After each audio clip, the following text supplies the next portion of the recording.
दोस्तों, मैंने अपनी एक वीडियो में बताया था आचार्य चाणक्य कितने अच्छे इंसान हैं। तो किसी ने मुझसे पूछा अगर वो अच्छे हैं तो उन्होंने हमें सफल होने के लिए बुरा बनने को क्यों कहा। ऐसी बहुत सी बातें हैं जो कुछ लोगों ने अपनी तरफ से ही बना दी हैं और इंटरनेट पर ऐसी वीडियोस आपको एक नहीं हजारों मिल जाएंगी। और कुछ बातें हैं जो सच में आचार्य चाणक्य ने कही हैं और बुरे बनो वाली बात का सच भी इन दोनों के बीच में है। हाँ, मैं ये मानता हूँ आज कलयुग में आचार्य चाणक्य की इस बात पर अमल करना अति आवश्यक है। असल में बहुत सी वीडियोस में तो आचार्य चाणक्य की छवि को ही खराब कर दिया है। इंटरनेट पर कुछ वीडियोस ऐसी हैं जो हमें कहती हैं कि आप बुरे बनो, और वो ये सभी वीडियोस ये भी दावा करती हैं कि ये सब आचार्य चाणक्य ने कहा है। बताना चाहूंगा, आचार्य चाणक्य ने वेद, गीता जैसे ग्रंथों को न केवल पढ़ा है बल्कि पढ़ाया भी है। वो एक अध्यापक थे और वो हमें बुरा बनने को नहीं कह सकते। चाणक्य नीति के इस श्लोक में आचार्य चाणक्य ने कहा है कि मृत्यु के बाद धर्म ही व्यक्ति का मित्र होता है, अर्थात अच्छे कर्म ही साथ जाते हैं। तो आचार्य चाणक्य एग्जैक्टली हमें कहना क्या चाहते हैं उसको समझने के लिए आप सबको एक बड़ी ही रोचक कहानी सुनाता हूँ।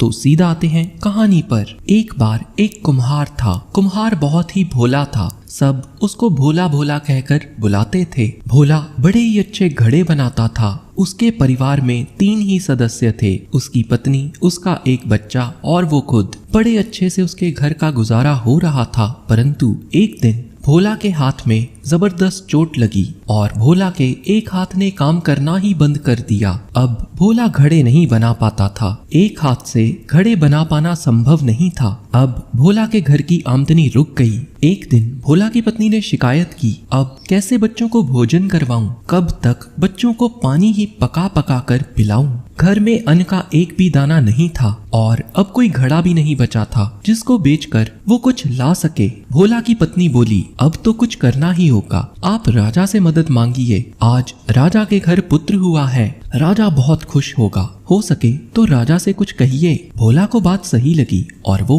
राजा के पास मदद के लिए पहुंच गया। भोला ने सर झुका के राजा को सम्मान दिया। राजा बेटा होने की खुशी में पहले ही बहुत खुश था और भोला की इस बात से वो और भी प्रसन्न हुआ। राजा के दरबार में सबके सामने भोला ने अपना दुखड़ा रोया तो राजा ने कहा, मांग लो, क्या चाहते हो? अब समस्या ये आ गई, भोला तो भोला था और उसकी पत्नी ने उसे कुछ बताया ही नहीं था कि राजा से मांगना क्या है। तो भोला ने राजा से कहा, आपको जो भी ठीक लगता है राजा जी, आप वो मेरे को दे दीजिए, मैं खुशी खुशी उसे स्वीकार कर लूंगा। राजा भोला का ये जवाब सुनकर और भी खुश हुआ। राजा ने अपने वजीर से कहा, भोला को 4 खेत दे दो। भोला खुश, चलो कुछ तो मिला। परंतु घर जाकर जब पत्नी को सब कुछ बताया तो पत्नी बोली, जमीन लाए हो तो क्या लाए, हमें कौन सा खेती आती है जो फसल बीजकर धन कमा लेंगे। इतना ही नहीं, अब इस बार भी वही हुआ जो हमारे देश में आज तक होता आ रहा है। राजा ने जमीन तो दे दी,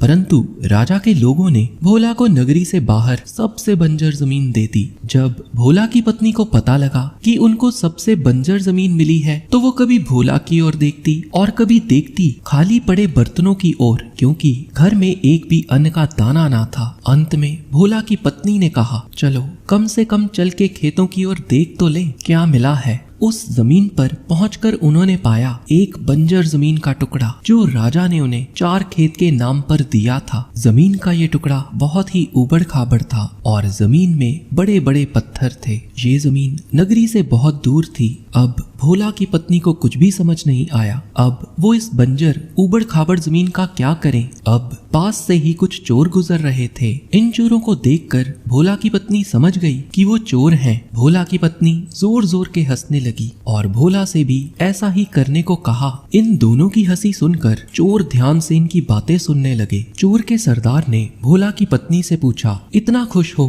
क्या कारण है? तो जवाब में भोला ने कहा, कुछ नहीं कुछ नहीं, और फिर वो जोर जोर के हंसने लगी। चोर को उत्सुकता हुई, आखिर हुआ क्या है? उसने फिर पूछा, बताइए ना। बात क्या है? तो भोला की पत्नी बोली, देखिए भैया, आपको कसम है आप किसी से कुछ कहना नहीं। चोर ने कसम खाई, किसी से कुछ नहीं कहूंगा। भोला की पत्नी ने बताया, उनके पिताजी का कल ही निधन हुआ है और मरने से पहले उन्होंने बताया था कि इस धरती में नीचे उन्होंने 4 घड़े छिपाए हैं, पर हमें ये नहीं पता कि वो घड़े छिपे कहाँ हैं। अब ठीक 4 दिनों बाद हम आएंगे और यहाँ से वो घड़े निकाल लेंगे। ये कहकर भोला और उसकी पत्नी घर वापस चले गए। भोला को तो कुछ समझ ही नहीं आया। 4 दिनों बाद भोला और उसकी पत्नी जब वापस आए तो पाया चोरों ने सोने के लालच में पूरा का पूरा खेत ही जोत दिया था। भोला की पत्नी मुस्कुराई और भोला से बोली, वो जानती थी ऐसा ही कुछ होगा। भोला की पत्नी ने कहा, अब हमें यहाँ कुछ गेहूं के दाने बाजार से लाकर डाल देने हैं, उसके लिए हमें किसी से कुछ दाने उधार लेने होंगे। और इन्होंने ऐसा ही किया और कुछ समय बाद खेत में फसल लहलहाने लगी। इन्होंने फसल को बाजार में बेच दिया। अब चोर ने खेतों की ओर देखा, वो समझ गया कि उनको मूर्ख बनाया गया है। चोर ने बदला लेने की ठान ली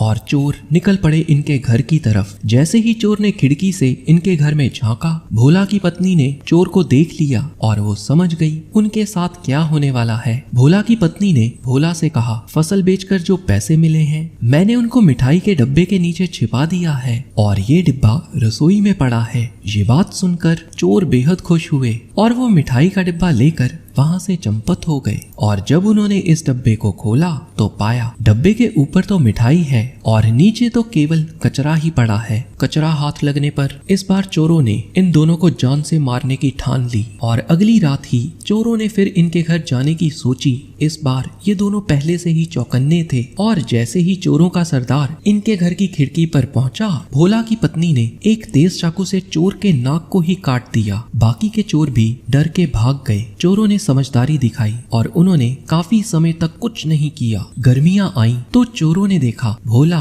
और उसकी पत्नी दोनों ही छत पर सो रहे थे। उस समय गर्मियों में लोग छतों पर ही सोया करते थे। चोर ने चारपाई समेत इन दोनों को उठा लिया और चलने लगे। थोड़ी दूर चलने पर इन दोनों की आंखें खुल गईं। भोला की पत्नी अच्छे से जानती थी चोरों से क्षमा मांगने से वो माफ नहीं करेंगे। भोला की पत्नी ने भोला को शांत रहने को कहा। थोड़ी आगे जाते चोर थक गए। अब उन्होंने चारपाई जमीन पर रखी और थोड़ा आराम करने के लिए एक पेड़ के नीचे बैठ गए। ये पेड़ पीपल का पेड़ था। एक तो रात, दूसरा वो थके इतने कि उनको नींद आने लगी। भोला की पत्नी उठी। पहले उसने सोचा दोनों भाग जाते हैं, परंतु फिर उसके मन में आया क्यों ना चोरों को सबक सिखाया जाए, हमेशा के लिए इनसे पीछा छुड़ाया जाए। भोला की पत्नी पीपल के पेड़ पर चढ़ गई और जो चादर उसने चारपाई पर बिछाई थी उसको अपने सिर पर डाल लिया। उस समय ये बात लोगों में मशहूर थी कि पीपल के पेड़ के ऊपर रात को भूत होते हैं। भोला की पत्नी अजीब अजीब से हंसने लगी, जिसको सुनकर चोरों की नींद उड़ गई। और जब उन्होंने देखा आवाज कहाँ से आ रही है तो उनके पाँव के नीचे से जमीन खिसक गई और चोर भाग निकले। भोला और उसकी पत्नी अपनी हंसी रोक नहीं पाए। दोस्तों, आचार्य चाणक्य ने सिर्फ इतना ही कहा है कि भोला की तरह भोले मत बनो, बल्कि भोला की पत्नी की तरह चालाकी से भी काम लो। आचार्य चाणक्य कहते हैं जंगल में सीधे पेड़ सबसे पहले काटे जाते हैं। अगर भोला के साथ उसकी पत्नी ना होती तो भोला पूरी तरह से बर्बाद हो जाता। इसलिए थोड़ी बहुत चालाकी तो सभी को आनी ही चाहिए।